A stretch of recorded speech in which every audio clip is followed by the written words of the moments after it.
झालेत ना, म्हणजे इकडे लावून ठेवू आणि ते बघत राहू. तेवढ्यात तुमचं सुरूच झालेलं दिसलं. बरं झालं. परवा दिवशी घोटाळा झाला ना, मी गुरुवारच म्हणत होते. काल काल माझं नाही, ते आज सगळे टाकले ना. आता सकाळी आल्यापासून तेच काम चाललंय.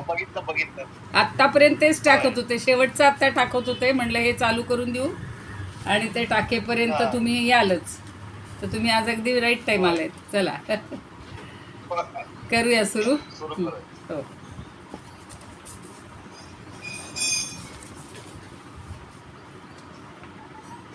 आज आज खरा गुरुवार आहे, रामाचा दत्ताचा वार. आणि आज बुद्ध पौर्णिमा पण आहे. आपण बघूया बुद्धांची एक कथा पण थोडक्यात सांगेन मी. त्यांनी त्यांच्या जीवनावर आधारित असे एक बुद्धचरित म्हणून काव्य रचलेली आहेत, महाकाव्य आहेत दोन. आणि अश्वघोषानं लिहिलेली आहेत ती. अश्वघोष नावाचा संस्कृत कवी आहे. तर फार सुंदर असं त्यांचंसुद्धा जीवन आहे. आपल्याला उपकारक किंवा अनुकरण करावं असं आहे. त्यांना वंदन करूया आणि प्रार्थनेनं सुरुवात करते. आज 23 मे गुरुवार. सर्वांना शुभेच्छा. अलंकापुरी पुण्यभूमी पवित्र, तिथे नांदतो ज्ञान राजा सुपात्र. तया आठवीता महापुण्यराशी, नमस्कार साष्टांग श्री ज्ञानेश्वरासी. आत्मानात्मविवेक चिंतन परा, याध्यात्मविद्याप्रदं शृंगारादिरसेषु मग्नरसिकान् वाग्वैभवंकारकं. दृष्टिर्यस्य यथा तथैव सुखदं, भावार्थकं निर्मितं. वन्दे तं करुणाकरं प्रभुवरं, श्रीसंत ज्ञानेश्वरं. श्रीसंत ज्ञानेश्वरं. ज्ञानेश्वर महाराज जय. पंढरीनाथ भगवान की जय. जय तू श्रीकृष्ण, जय तू ज्ञानेश्वर. आपण काल 538 पर्यंत ओव्या पाहिलेल्या आहेत. त्याच्या पुढच्या आता काही पाहायच्या आहेत.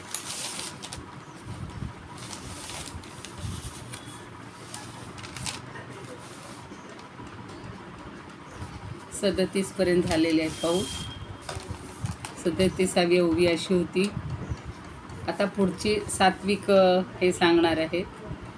आत्तापर्यंत सात्विक ज्ञान सांगितलं, जे मोक्षलक्ष्मीचं भुवन. मला तो शब्द फार आवडला होता आणि आजच समर्थांनी सुद्धा तोच शब्द वापरलेला आहे, मोक्षलक्ष्मी. म्हणजे समर्थांनी सुद्धा ज्ञानदेवांच्या ज्ञानेश्वरीचा खूप अभ्यास केलेला आहे आणि बऱ्याचशा संकल्पना, म्हणजे स्वतः ते प्रतिभावंत होतेच, पण तरीसुद्धा सगळ्या ग्रंथांचा, सगळ्या गीतांचा, किती प्रकारच्या गीतांचा त्यांनी अभ्यास केलेला आहे आणि त्याच्यातून ह्या सगळ्या संकल्पना स्वीकारलेल्या आहेत. तर ही मोक्षलक्ष्मी तिथे पण आलेली आहे. पुढं ती तेची सात्विक ज्ञान, जे मोक्षलक्ष्मीचे भुवन, हे अस्वाईक चिन्ह राजसाचे. की आता हेच सात्विक ज्ञान म्हणजे मोक्षलक्ष्मीचं मंदिर आहे. आणि आता मी तुला राजस ज्ञान सांगतो. तर राजस ज्ञानाचा श्लोक आपण काल पाहिलेला होता, पण परत एकदा नीट समजावून घेऊया. 21वा श्लोक आहे भगवद्गीतेतला, तो बघूया. पृथक्त्वेन तु यज्ज्ञानं नाना भावान् पृथक् विधान, वेत्ति सर्वेषु भूतेषु तज्ज्ञानं विद्धि राजसं. आज सकाळी भगवद्गीतेतलाही जो 8वा श्लोक आहे राजस, तर तो उद्या पाहणार आहोत. दोन्ही पॅरलल चाललेले आहेत आपले आणि त्यामुळे त्या संकल्पना आपल्या डोक्यात चांगल्या बसतात. तू म्हणजे परंतु, हे काल समजावून दिलं होतं. यज् ज्ञानम म्हणजे यत् ज्ञानम, जे ज्ञान कसं आहे, पृथक्त्वेन, सर्वेषु भूतेषु पृथक्त्वेन, सगळ्या प्राणीमात्रांमध्ये भिन्न भिन्न प्रकारच्या भावांना, नाना भावान आणि पृथक विधान. पृथक विधान म्हणजे पुन्हा वेगवेगळ्या प्रकारे वेत्ती म्हणजे समजून घेतो, जाणतो. तत् ज्ञानम राजसम वित्ती, ते ज्ञान राजस आहे असं समज. आता तुम्ही म्हणाल हे काय वेगळेपण आहे? आपण माणसाला माणूस म्हणणार, कावळ्याला कावळा म्हणणार, गाढवाला गाढव म्हणणार, गाईला गाय म्हणणार. हे वेगळेपणच आपल्याला समजायला पाहिजे ना. ते जर नाही समजलं तर काय उपयोग आहे असं आपल्याला कदाचित शंका येईल. पण ज्या ज्ञानानं या सगळ्या भूतांमध्ये भिन्न भिन्न प्रकारचे अनेक आणि वेगवेगळे भाव असं जाणतो, म्हणजे हा वेगळाच आहे, त्याच्याशी आपला काही संबंधच नाही, असं जे आपल्या मनामध्ये पृथक्पणाचं जे ज्ञान आहे, वेगळेपणाचं जे आहे, ते ज्ञान हे राजस ज्ञान आहे. सर्वाभूती एक परमेश्वर हे ज्ञान आहे, ते सात्विक ज्ञान आहे. पण आपल्याला असं वाटतं, प्राणी तर सोडा, घरातली नाती सगळी, भाऊ भावाला बघत नाही, बहिणी बहिणीला समजून घेत नाही, तिचं वेगळं माझं वेगळं, माझं दुःख तिचं दुःख हे कोणी एक समजत नाहीत. म्हणून इथं हा जो ज्ञानाचा प्रकार आहे हा राजस ज्ञान आहे. आणि त्याच्यावरच्या ओव्या आता आपल्याला पाहायच्या आहेत, खूप सुंदर अशा ओव्या. तेच ज्ञानदेव आपल्याला कसं वेगवेगळ्या पद्धतीनं समजावून देतात ते पाहायचे. तरी पार्था परियेस 38वी ओवी 538. ते ज्ञानगा राजस जे भेदाची कास धरुनी चाले.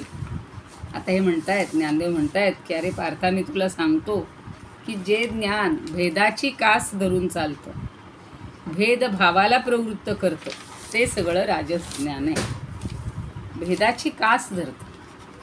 जसं आपण लहान मुलं, माहिती असेल, पूर्वीची आई कासोटा घालायची नऊवारमध्ये आणि ते कास धरून लहान पोर चालायचं पुढे पुढे पुढे पुढे, आईला सोडायचं नाही.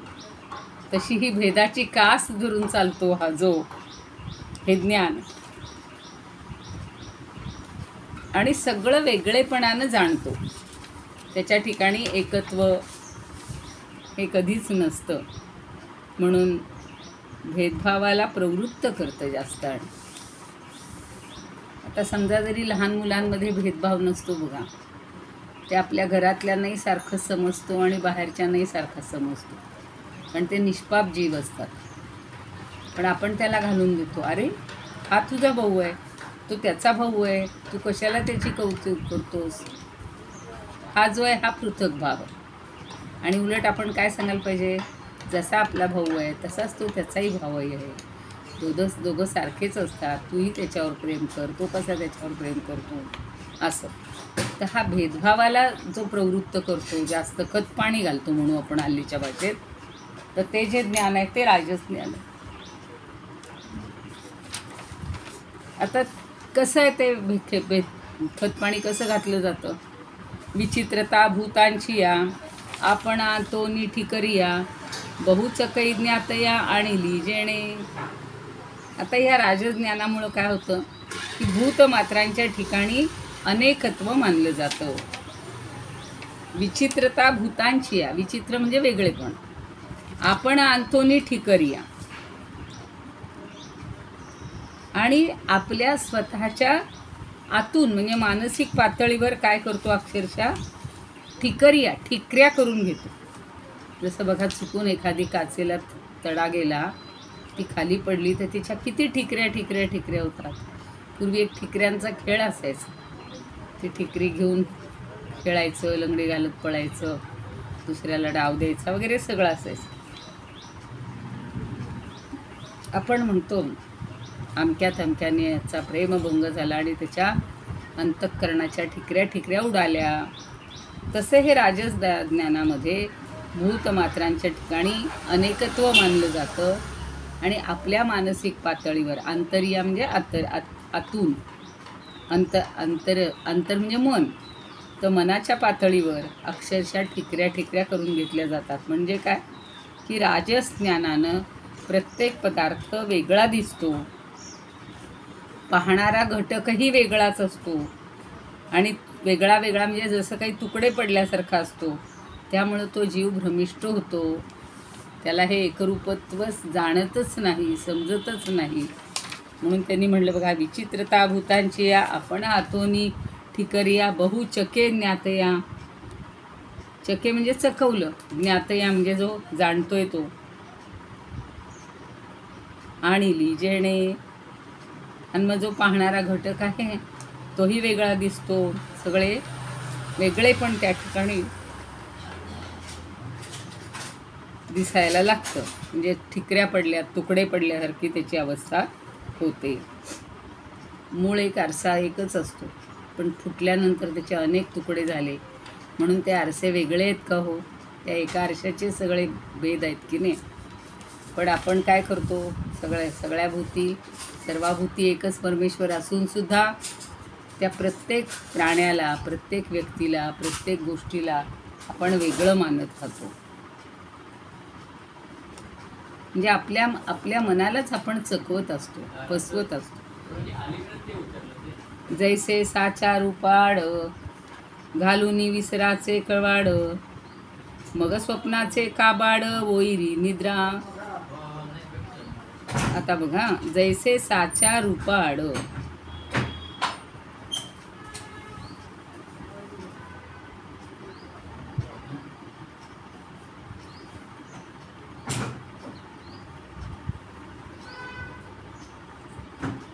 असे जे गाढ झोप असते, स्वप्नाचे काबाड म्हटले ते. तर गाढ निद्रेच्या मध्ये काय बरं मध्ये येतं, तर स्वप्नाचे कवाड. काबाड म्हणजे आपण उठून आम्ही अगदी काबाड कष्ट केले तर अत्यंत कष्ट करणं. तर आपलं जे स्वरूप आपल्याला समजत असतं, ज्ञान होत असतं, त्याच्यामध्ये ही निद्रे काय म्हणून स्वप्नाचं काबाड मध्ये मध्ये येत असतं. म्हणजे स्वप्नाचे त्रास, स्वप्नाची दगदग, स्वप्नाचे काबाड कष्ट हे आपल्याला पडत असतं. गाढ झोपलेलं असलं तर किती बरं वाटतं हो. एखादा तासभर जरी शांत झोप लागली आणि त्याच्यातच मध्ये एखादी स्वप्न पडलं की ती सगळी झोप हे होऊन जाते, नष्ट होऊन जाते. मग माणूस अगदी असंही होतं, त्याला नको होतं, असं वाटतं की ती छान गाढ झोप बरी होती, एकदम शांतता मिळाली होती मनाला, शरीराला, सगळा क्षीण असतो तो कमी होतो. पण स्वरूपाच्या आड येणारी जशी एखादी स्वस्वज्ञ रूपा, जैसा साचा रूपाड, रूप म्हणजे स्वरूप, स्वरूपाच्या आड एखादी गोष्ट यावी ती कशाची, विसराचे कवाड. त्याच्या अगोदर त्यांनी म्हटले जैसे साचा रूपाड घालूनी विसराचे कवाड. विसर म्हणजे काहींनी सराचेही म्हटले बरं का तिथे. तर विसर म्हणजे आपण म्हणतो ना, मला विसर पडला, म्हणजे विस्मरण असाही एक अर्थ आहे, किंवा अज्ञान असा अर्थ घेतला. म्हणजे अज्ञानामुळं या स्वरूपाच्या आड ही विस्मरणाची कवाड, म्हणजे एखादं दार जसं असतं तसं झडप म्हणा उभी राहते. म्हणजे आपण खरं स्वरूपापर्यंत पोहोचलेले असतो, पण मध्येच हे विस्मरण झालं की सगळं माणूस त्याच्यावर पाणी पडतं, किंवा एखाद्यामध्ये अडसर येतो, झडप येते, तशी अवस्था होते. आणि शिवाय जसं गाढ झोपेमध्ये स्वप्नाचं मध्येच लुडबुड येते, किंवा स्वप्नामुळं आपल्याला विस्मरण होत असतं, स्वप्नामुळं कष्ट होतात. आता कधी कधी छान स्वप्न पडली तर आपण त्यात रंगून जातो, तो भाग वेगळा. पण गाढ झोप असताना जो एक मगाशी म्हणलं तसं शरीराला, मनाला सगळा विसर पडलेला असतो, आपण शांत झोपलेले असतो. तर हे स्वप्नामधली दगदग सुद्धा गाढ झोपेला नको असते. तसे ह्या गोष्टी सगळ्या आहेत की आपलं स्वरूपाचं ज्ञान होत असताना आपल्याला मध्ये मध्ये असं विस्मरण पडलं की सगळं विस्मरणाची झडप उभी राहिली, की आपलं जे एक गाठायला आलो आहे बघा, आपण एक आपलं ध्येय असतं. जसं आपण मंदिर, हे एखाद्या डोंगरावर एक मंदिर असतं. आता जसं गिरनारला दत्ताचं मंदिर आहे, आमच्या इथे कळसुबाईचं मंदिर आहे, महाराष्ट्रातलं सगळ्यात उंच ठिकाण. आणि अगदी आता किती राहिले हो, 10-20 पायऱ्या राहिल्या, पायऱ्या किंवा 10-20 फुटावर आलेलो आहे. आणि तेवढ्यात जर आपल्याला काही जर असं मोहात टाकल असं काही एखादं दृश्य दिसलं, निसर्ग दिसला, छान काही चांगलं दिसलं, तर माणूस म्हणतो जाऊ दे, काय तिथपर्यंत जायचं आहे, आता हा एवढा आनंद सोडायचा आणि ते पण हे करायचं का. पण कधी कधी आपण शेवटच्या ध्येयापर्यंत पोहोचत आलेले असतो आणि मध्येच काहीतरी आपल्याला मोहाची गोष्ट मिळते. तसं इथं त्यांनी सांगितलं की आपण स्वरूपाच्या आड ही विस्मरणाची गोष्ट येते, पडदा येतो. तसं गाढ निद्रेमध्ये स्वप्नाचा अडथळा येतो. अजून उदाहरण देत आहेत बघा. तैसे स्वज्ञानाची ये पवळी, बाहेरी मिथ्याचा मही खळी, तीही अवस्थाची या बाह्याळी दावी जय जीवा. त्याप्रमाणे स्वज्ञान, स्वज्ञान म्हणजे आत्मज्ञान, आत्मज्ञानाच्या बाहेर, पवळी म्हणजे मंदिराच्या भोवती, पवळी हा शब्द वापरलेला म्हणजे मंदिराभोवती, बाहेरी मिथ्याचा महीखळी, मिथ्या म्हणजे सगळं खोटं, तर त्याच्या बाहेर अशाश्वत किंवा मिथ्या अशा प्रपंचाच्या मोकळ्या जागेवर काय होतं, तीही अवस्थाची या बाह्याळी. 3 अवस्था कुठल्या आहेत हो? जागृती, स्वप्न आणि सुषुप्ती. तर ह्या 3 अवस्थांचा जणू काही खेळ चालू असतो. दावी जे जीवा म्हणजे असा या जीवाला नाना प्रकारचे खेळ दाखवले जातात आणि ते कसे आहेत? अशाश्वत प्रपंचाच्या मोकळ्या जागेवर. ही मोकळी जागा आहे. पवळी म्हणजे मंदिराच्या भोवतीची सगळी जागा असते, तिथं असे हे वेगवेगळे खेळ दाखवले जातात. कधी बघा, आता आपण छान 3 अवस्थांचा अनुभव घेतो. आत्ता दिवसभर आपण जागृती अवस्थेत आहे. जागृत अवस्थेत काय करून काय नाही, किती पाहून किती नाही, किती फिरून किती नाही, किती खाऊन किती नाही, ही सगळी जागृत अवस्था. म्हणजे हे सगळे मोहच असतात. जागृत अवस्थेत कुणी म्हणतं का हो पटकन जेवण करू किंवा पटकन आता आधी देवाचं नामस्मरण करू, नंतर आपण स्वयंपाकाला लागू. सगळ्या बायका म्हणतात नको, एकदा स्वयंपाक करून घेऊ मग बाकीचं दिवसभर करायला नको. पण स्वयंपाक करता करता सुद्धा आपण नामस्मरण करू शकतो आणि खूप जण तो अनुभव घेत असतात. पण ही जी जागृती आहे ही पण मध्ये अडथळा आणते. बरं, दुसरं आहे स्वप्न. म्हणजे गाढ झोपल्यानंतर मधून आपण त्या स्वप्नातच असतो. म्हणजे ती झोपसुद्धा आपली कंटिन्यू राहत नाही, सलग राहत नाही. मध्ये मध्ये स्वप्नांमुळे तिला बाधा येत असते. म्हणजे जणू काही स्वप्नाचा खेळ ती पाहते. आणि कधीतरी सुषुप्ती म्हणजे गाढ निद्रा, काहीही कळत नाही, जगाचा पूर्ण विसर पडलेला असतो. तर असे हे नाना प्रकारचे खेळ या अशाश्वत प्रपंचाच्या मोकळ्या जागेवर आपल्याला बघायला मिळतात किंवा आपण त्यामध्ये मग्न असतो. आणि हे आत्मज्ञानाच्या आवाराच्या बाहेर आहे सगळं. आत्मज्ञान आतून आहे आणि हे बाकीचे सगळं हे बाह्य ज्ञान किंवा बाह्य गोष्टी ह्या प्रलोभनाच्या आपल्याला दिसत असतात. अलंकारपणे झाकले. आता हे एक छान उदाहरण दिले, लहान मुलाला पटेलच काय. अलंकारपणे झाकले, बाळा सोने खावाया गेले, तैसे नामी रूपी दुरावले अद्वैत जया. आता एखाद्या लहान मुलाला, अजाण मुलं आहे आणि त्याला भरपूर सोन्याचे अलंकार दिले, पण त्याच्यात सोनं आहे असं तो समजतो का हो? त्याला समजत नाही. तो फक्त म्हणेल ही कमरेची साखळी आहे, ही गळ्यातली साखळी आहे, पायातले वाळे आहे, जे काय असेल ते, बिंदी आहे, ब्रेसलेट आहे, असं ते सोन्याचे अलंकार म्हणून तो ओळखेल, पण त्यात सोनं आहे हे त्याला समजत नाही. तैसे नामी रूपी दुरावले अद्वैत जया.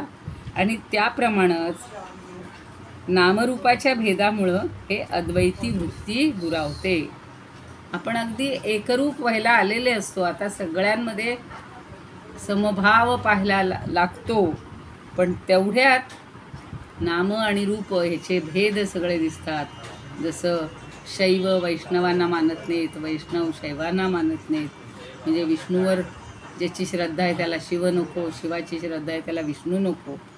म्हणजे हे सगळे द्वैत पाहत असतात. आणि अशी ह्या नामरूपाच्या भेदामुळं ही वृत्ती आपली बळावते, वाढते, द्वैत वृत्ती पुन्हा व्हायला लागते. जी अद्वैत वृत्ती यायला लागलेली असते ती आपली दुरावली जाते. अच्छा, आता ओव्या बघूया.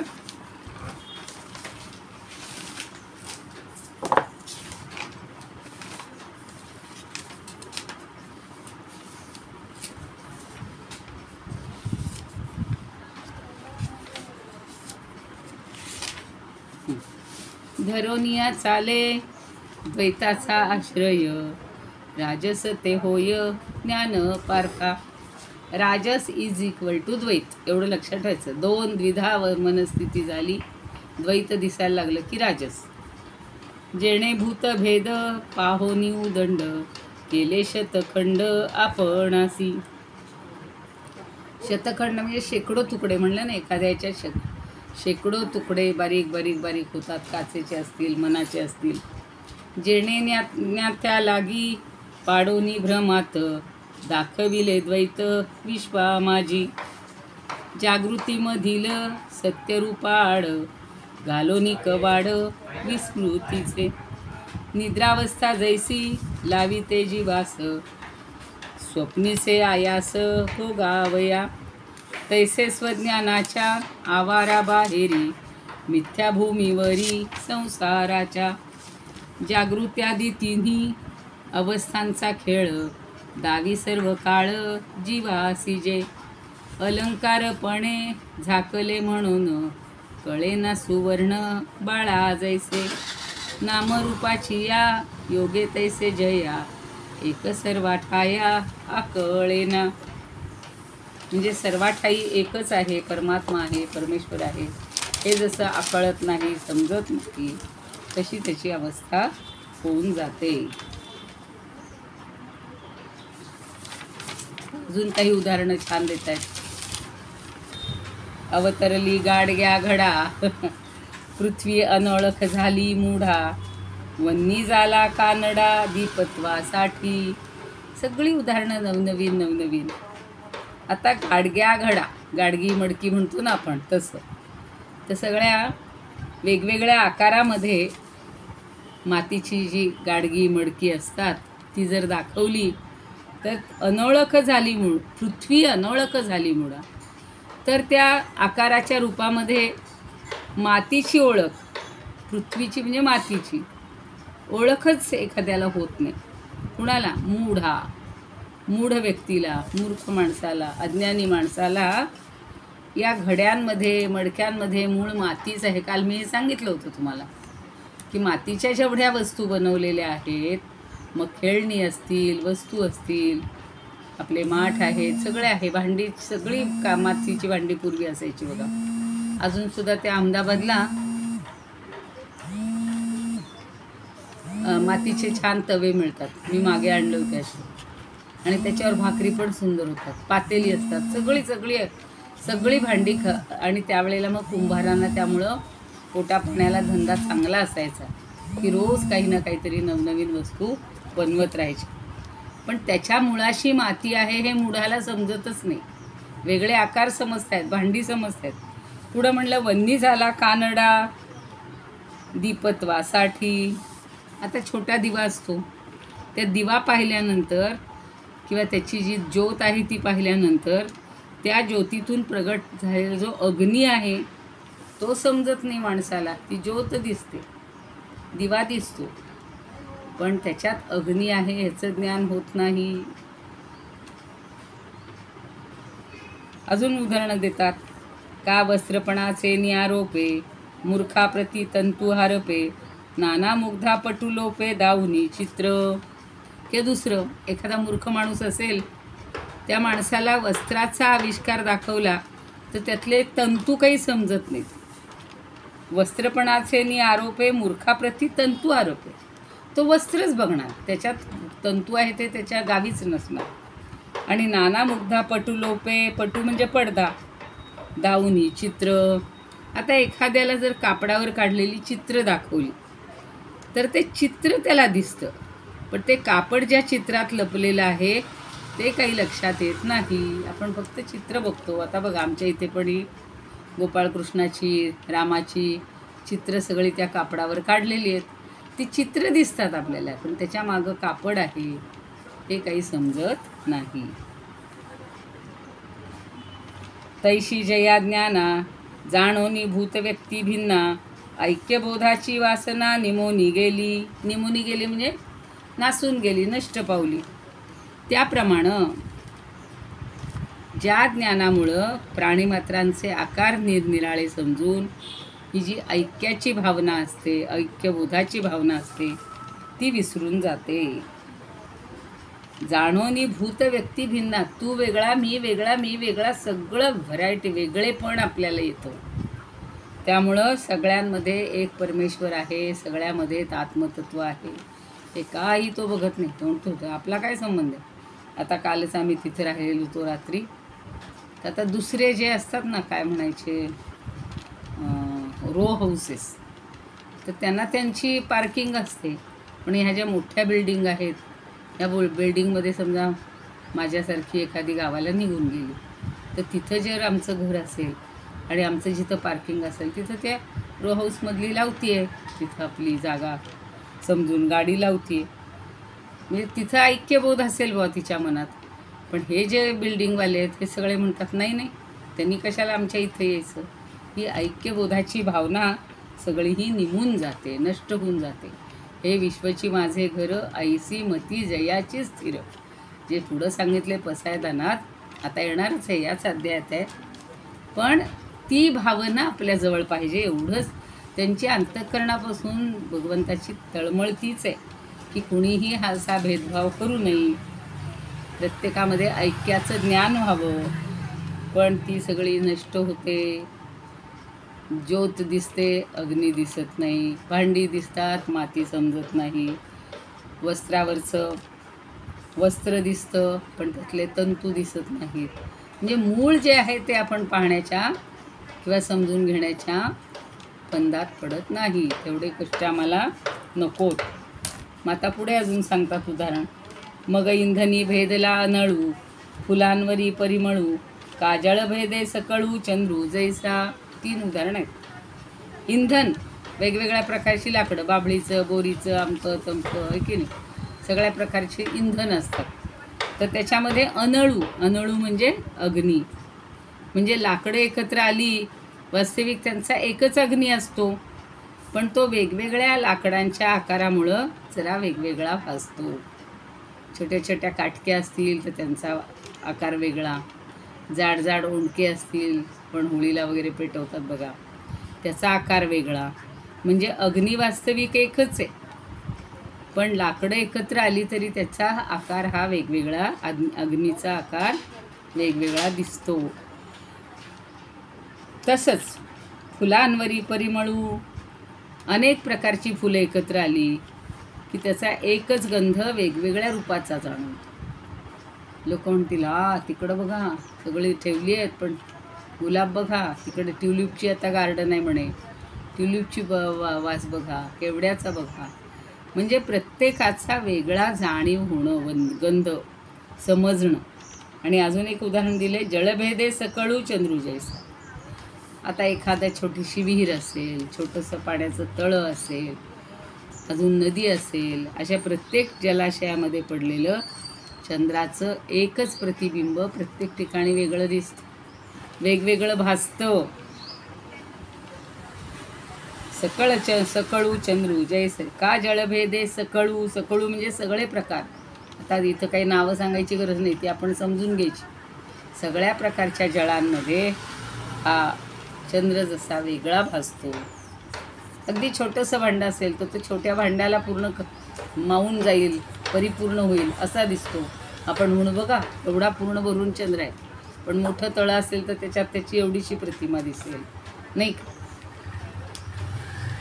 तैसे पदार्थ भेद हुवस, जाणोनी लहान थोरवेश, आतले ते राजस ज्ञान येथे.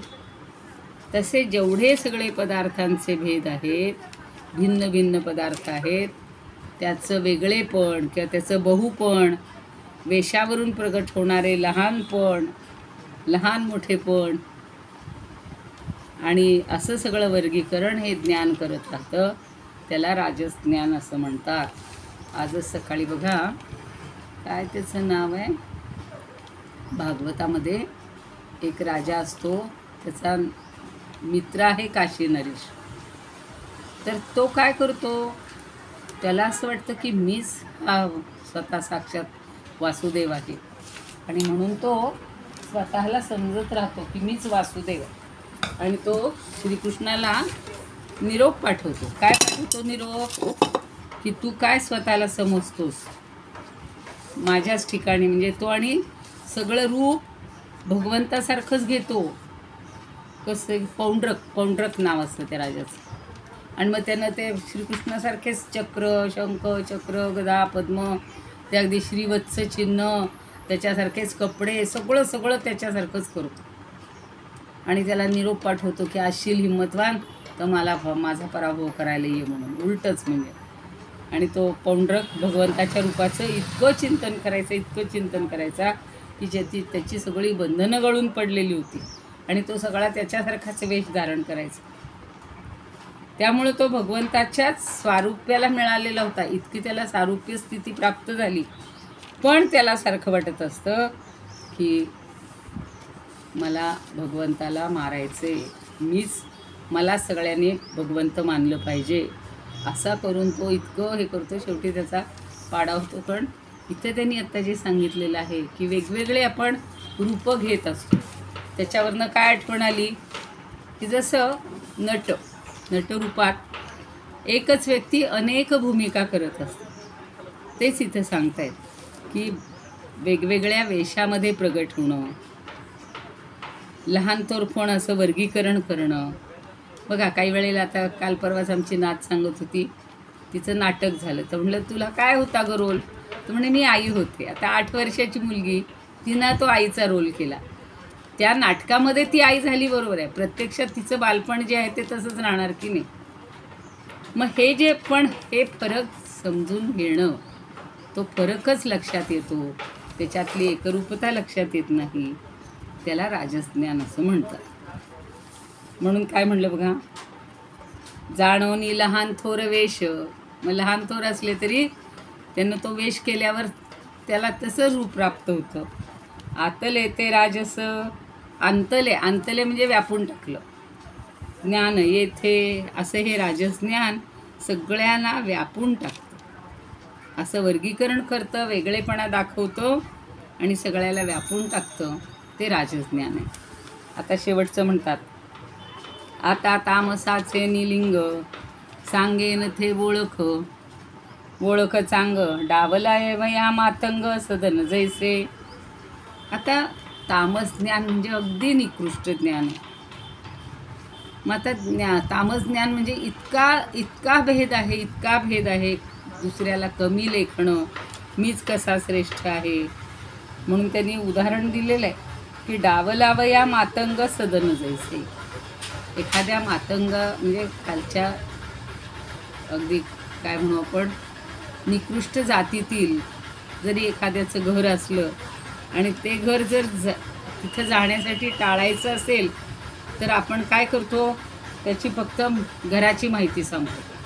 हां, तुम्ही तिथे जा बघा, त्या वाडीमध्ये, त्या वस्तीमध्ये अशी ओळीनं 10 घरं दिसतील, त्याच्यात एक पिवळ्या रंगाचं घर आहे, ते अमक्याचं आहे. आपण तिथं जात नाही. म्हणजे हा जो भेद आहे ना इतका, की मीपणा मोठा आणि दुसरे म्हणजे निकृष्ट आहेत, त्याच्यापर्यंत पोचायचंच नाही. आता गाडगे महाराज वगैरे किंवा सगळे जे आपले संत आहेत, यांनी काय केलं, सगळ्यांनी म्हणजे सगळ्या जातीतल्या संतांनी सुद्धा त्या विठुरायाला एकच मानलेलं होतं. आणि विठुराया पण या सगळ्यांना एकच मानत होता. फक्त भक्त एवढंच त्याच्या खाली बिरुद होतं. त्याला काही ह्या जातीचा आणि तो त्या जातीचा असं नाही. कुणी कुंभार आहेत, कुणी न्हावी आहेत, सेना न्हावी, सगळ्या प्रकारचे व्यवसाय करणारे हे चांगले संत होऊन गेलेले आहेत. पण आता मात्र तामस ज्ञानाचं लक्षण नाही असं सांगतायत. नाही आता याच्यावरच्या ओव्या आपण उद्या घेऊया. डावलावया मातंग सदन म्हणजे घर. मातंगाचं घर डावलण्यासाठी आपण त्याच्याकडं फिरकतही नाही. बघू 1-2 मिनिट.